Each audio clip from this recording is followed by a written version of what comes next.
Paano malaman kung pwede ka na mag-loan sa SSS 2026? Alright mga idol, welcome back po sa ating munting channel. Sa video natin ngayon ay ipapakita ko sa inyo kung paano natin malalaman, paano natin makikita kung pwede na tayo mag-loan sa ating mga is. Halimbawa, mag-loan tayo ng mga is salary loan, calamity loan, kung qualified na ba tayo mag-loan.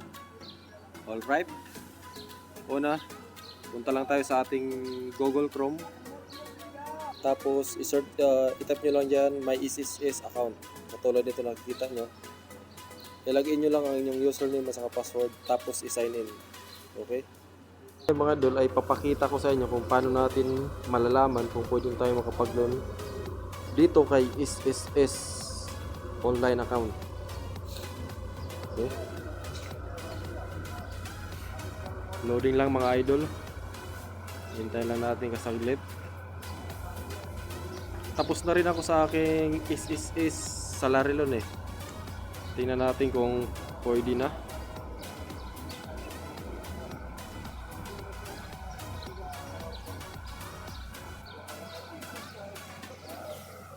Ito pala yung binayaran ko dito kay is mga idol.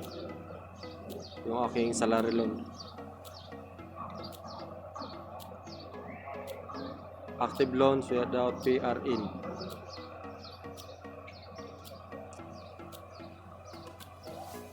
Punta tayo sa dashboard. Tapos pindutin natin tong salary loan sa baba. Loading na siya.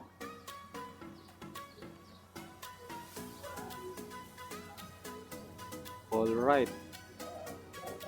Sabi dito, ayun. Ito na nga mga idol. Sit apply. Pwede na tayo mag-loan idol. Mag-apply lang tayo dito. Emergency loan. Loanable amount. Ang malolo natin ay hanggang 20,000 lang pala mga idol. Ang sagad na pwede natin malon dito kay is. Ito yung ating bank account na gamitin sa pag-loan. Union Bank. Pag sigurado ka na, yun, pwede mo na pindutin yung next. Yan, di ba? Ganyan lang idol para malaman natin kung pwede na tayo makapag-loan. I-open nyo lang yung inyong SSS online account. Makikita nyo na yung magkano yung loanable amount. Pwede na. Thanks for watching mga idol. Ang susunod naman natin video ay kung paano tayo mag-loan. Okay? Kung paano tayo dito mag-loan kay SSS online account.